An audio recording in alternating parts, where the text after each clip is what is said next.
우리 주만 바라봅시다. 아멘. 캘리포니아, 미국 캘리포니아의 크루즈에 있는 바이블 처치라는 교회가 있습니다. 성경교회죠, 성경교회, 바이블 처치. 이 담임 목사는 구도자 예배의 창시자 중 하나인 단 킴벨 목사였습니다. 우리 한국교회도 한때는 구도자 예배라고 한참 유행한 적이 있습니다. 구도자 예배가 뭘까? 네, 말씀을 청가되게 잘 들어보세요. 이 교회 어느 주일 저녁 예배에 여기에는 200여 명의 젊은이들이 킴벨 목사와 함께 서클이라는 그 둥근 탁자를 만들고, 둥그란 이런 그걸 서클이라고 해요. 그리고 손에 손잡고 춤반, 노래반, 간정반으로 축제적인 예배를 드리고 있었습니다. 이때 갑자기 한 젊은이가 목사의 배 끼어들었습니다. 그리고 마이크를 들고 젊은이들 앞에서 말을 시작합니다. 어떤 말이냐? 그는 이렇게 말합니다. 여러분, 나는 스카이입니다. 이름이 스카이예요. 그러나 나는 기독교인이 아닙니다. 그럽니다. 이제 영어로 말하면 Hello, my name is Sky and not Christian. 이렇게 시작한 스카이의 말은 점점 거칠어졌습니다. 그는 이렇게 말합니다. 나는 기독교를 불신합니다. 그리고 기독교인들을 정오합니다. 왜냐하면 당신들의 생각은 편협하고 남을 정죄하고 자신의 옳음만을 내세우는 위선자들입니다. 그렇게 얘기하니까 한순간에 예배 분위기가 깨지고 젊은이들은 하나둘씩 떠나갔습니다. 예배가 완전히 망가졌습니다. 그리고 이 일이 있은 지 2년 후에 어느 주일 저녁 예배 같은 장소에서 같은 젊은이들이 또 예배를 드렸습니다. 그런데 거기에 스카이가 또 나타났습니다. 그 순간 그 예배의 분위기가 한순간에 냉각되었습니다. 또 무슨 말을 할까? 2년 전에도 그렇게 외쳤는데 이때 스카이는 다시 마이크를 들고 이렇게 말을 합니다. I love Jesus. 네, 나는 예수님을 사랑합니다. 이렇게 말문을 이은 스카이는 내 삶 무르를 들여 예수님을 섬기고자 합니다.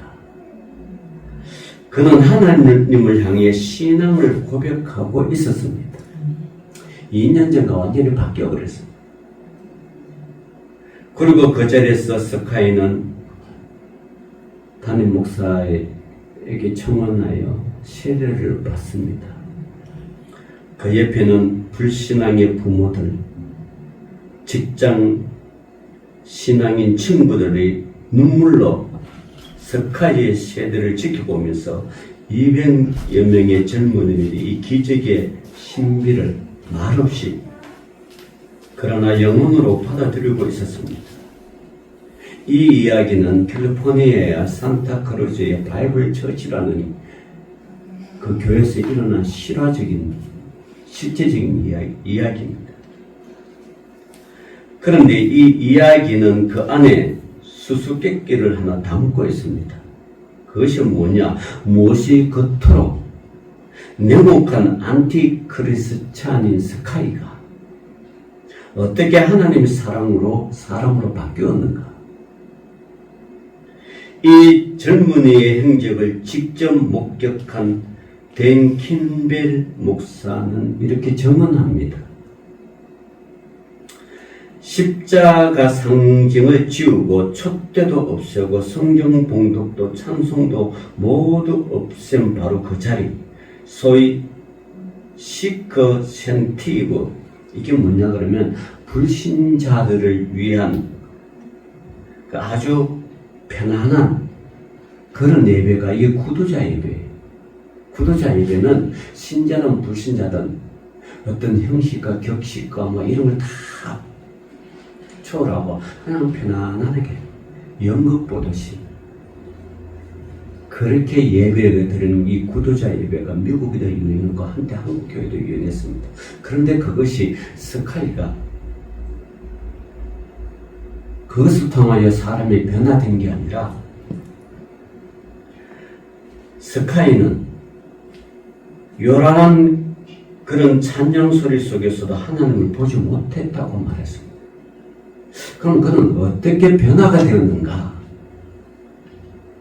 오히려 그는 작은 성경 공부 모임에서 직장 동료들이 하나님의 거룩한 구원의 흐름을 온 영혼으로 순례하며 삶을 열어 하나님을 만나며 하나님의 세계를 품어가는 그들의 헌신 속에서 조용히 임재하시는 하나님을 보았다고 합니다. 조용한 기도 속에 다가오는 주님의 음성과 만나는 그 순간 그 젊은이는 하나님께 붙잡히기 시작했다고 고백했습니다.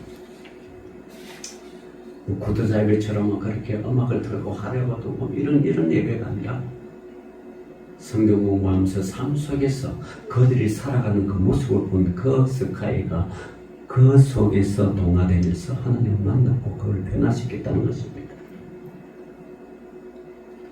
자, 스카이라는 젊은이는 그는 요란한 바람, 지진, 불 이런 것들이 다 지나간 후에 오는 세미한 소리, 세미한 음성이 하나님의 소리를 들었던 것입니다. 오늘 설교는 여기서 시작합니다. 바람과 지진 그리고 불이 다 지나간 후 다가오시는 하나님의 이야기입니다. 오늘 열왕기상 18장과 19장은 엘리야라는 대예언자의 드라마 같은 신앙 여정을 가장 적나라하게 증언하고 있습니다. 여러분, 열왕기상 18장은 엘리야와 바알 선지자의 갈멜산에서의 대결입니다. 저는 이번 성지순례 때 갈멜산에서 가봤습니다. 아니 원래 그 일정이 없었는데 나는 가자고 그랬어요. 가자. 우리 차 있는데 왜 못 가냐. 갔는데 제가 2012년도에 갔던 그 갈멜산에 위에 서 있는 엘리야의 동상과 그리고 이번에 3월달에 갔던 정확하면 2월 말이죠. 2월 말에 갔던 엘리야의 동상은 그대로입니다. 그런데 주변이 바뀌어버렸어요. 갈멜산에 있는 그 엘리야의 동상, 여러분 검색해보면 막 칼이 막 하도 이 바알 선지자를 때려 죽여가지고 칼이 막 이렇게 돼 있어요. 구부러졌어요. 근데 그 주변에 수도원에서 정원을 만들고 아주 예쁘게 그 순례객들을 맞이하고 아름답게 이렇게 바뀌어놨어요. 그리고 건물 2층에 올라가면 그 갈멜산에서 이렇게 내려보면 평야가 쭉 있고 이쪽에 보면 예루살렘과 동서남북 보면 이게 위치가 다 달라. 예전에는 그게 없었어. 그 엘리야. 근데 지금 거기서 뭐 이렇게 보면 돈을 내고 그때는 돈도 안 냈는데 관리를 하니까 돈을 내고 입장료를 내고 코리아에서 왔다는 것도 한글로 번역된 이 갈멜산 수도원에 대한 이야기를 쭉 해가 책자처럼 들으라고. 내가 가져왔는데 어디 놔둔지 잘 모르겠네. 자, 열왕기상 18장 19장은 엘리야의 이야기입니다.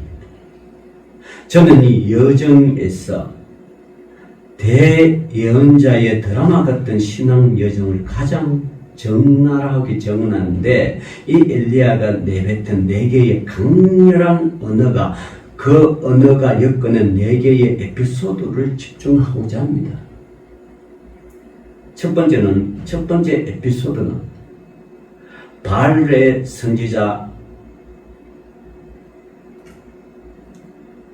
이 선지자들 850명, 그죠? 바알의 선지자.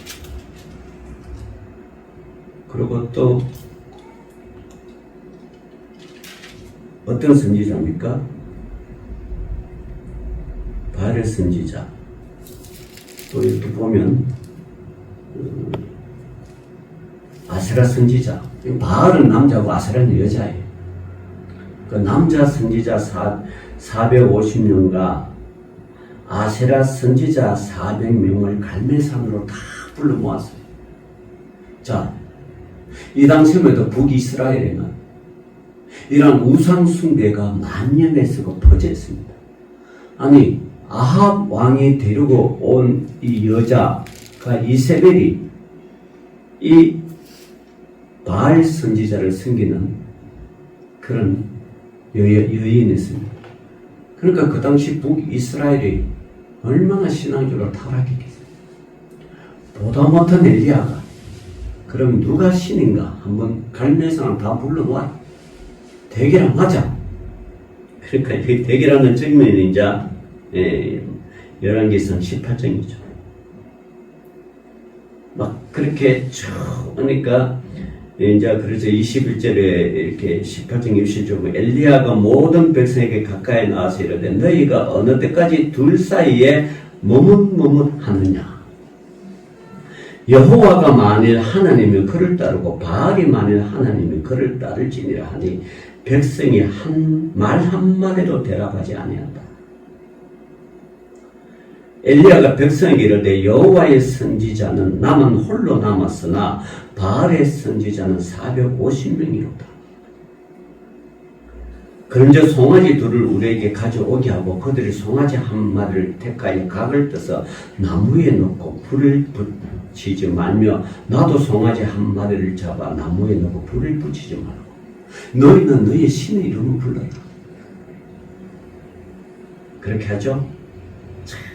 근데 이 바알 신을 섬기는 이 선지자들이 각을 뜨고 해가지고 나무에 올라가 신을 막 불렀는데 26절에 보면 18장 26절에 보면 그들이 받은 송아지를 가져다가 잡아 아침부터 낮까지 바알의 이름을 불러 이르되 바알이 우리에게 응답하소서나 아무 소리도 없고 아무 응답하는 자도 없으므로 그들이 그 재단 그 산 재단 주위에서 뛰놀더라. 그러니까 뭐 온갖 악기를 동원하면서 바알신을 부르는 거예요.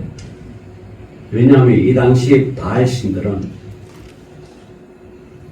뭘 요구하든 다 들어준다고 얘기해요. 그게 바알입니다.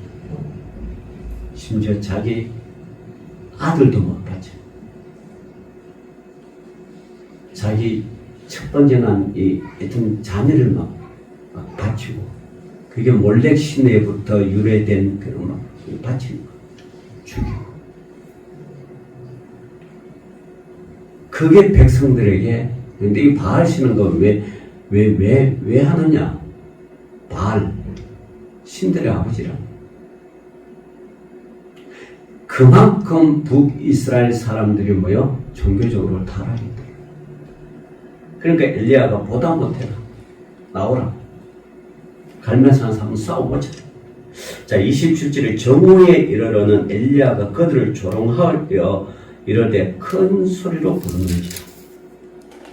그가 신인지 묵상하고 있는지 혹은 그가 잠깐 나갔는지 혹은 그가 길을 행하는지 혹은 그가 잠에 들어서 깨워야 할 것인지 하며 이제 바알을 이가 아세라 신을 온갖 조롱을 다 하죠. 여러분 한번 생각해보세요. 850대 한 명이 엘리야가 감독하고 그죠? 너 신 불러라. 안 오니까, 야, 자냐? 더 크게 불러. 묵상하냐? 더 크게 불러. 혹시 나갔냐? 외출했냐? 더 크게 불러. 자, 18장 28절에 이에 그들이 큰 소리로 부르고 그들의 규례를 따라 피가 흐르기까지 칼과 창으로 그들의 몸을 상하게 하더라.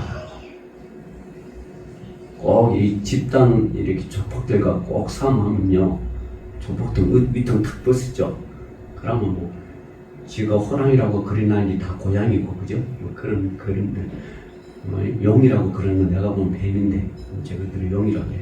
하여튼 이런 상대방 겁 안 먹으면 어떻게 해요? 병을 탁 깨고 몸을 쫙 끊고 그러죠.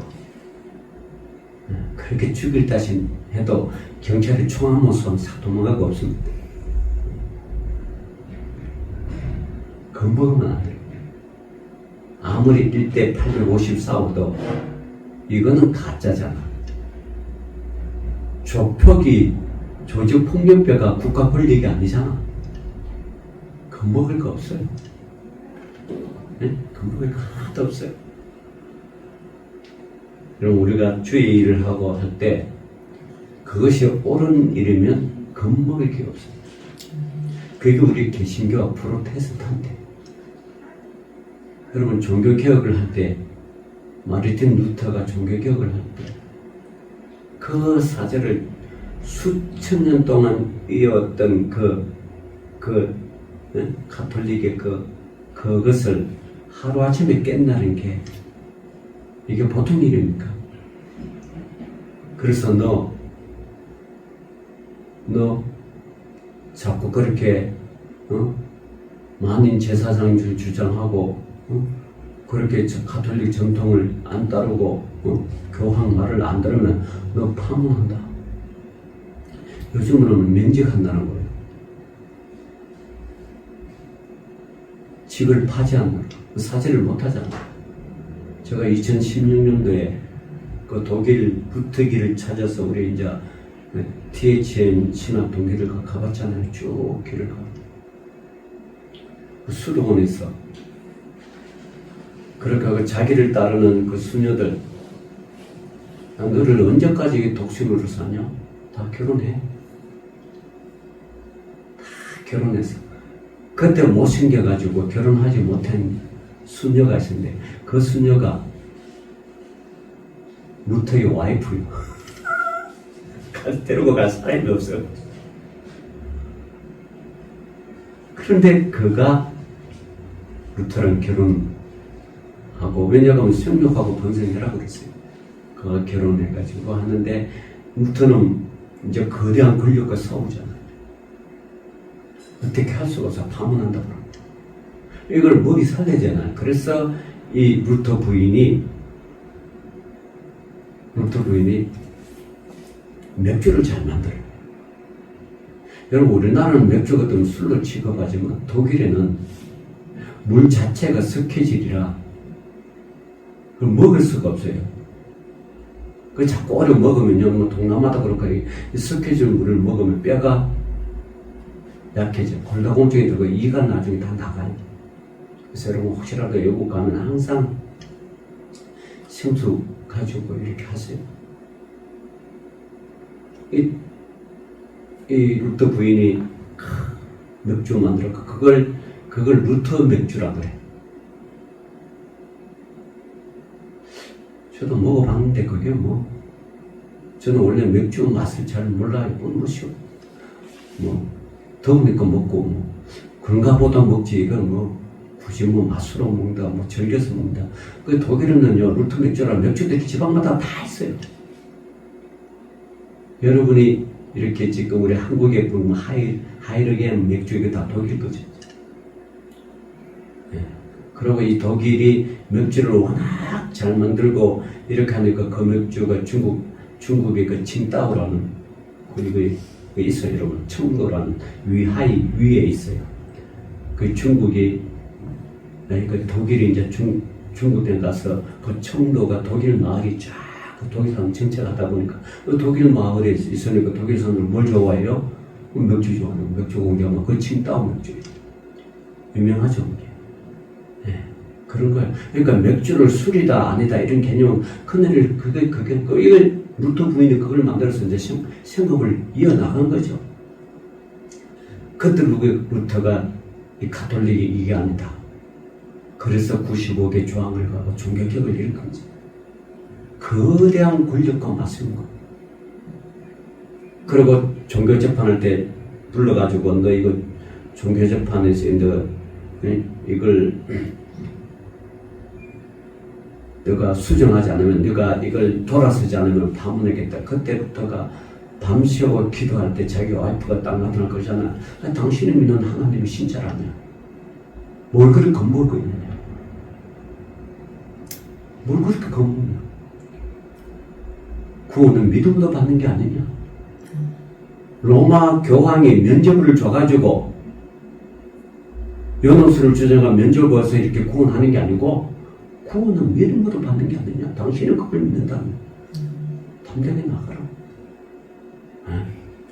엘리야가 그런 거예요. 우리가 참 하나님이면 그래 너를 해봐라. 그러니까 얘네들이 정으로까지 하고 막 칼 찌르고 소리 지르고 응답이 있다 없다? 없다.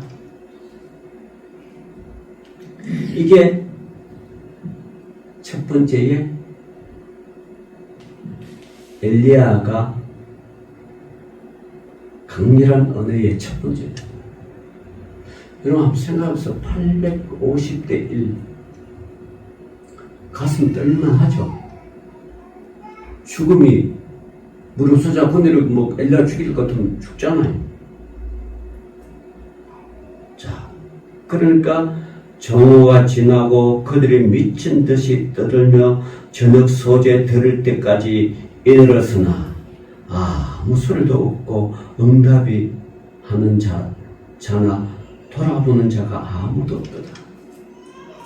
거짓신은 그렇습니다.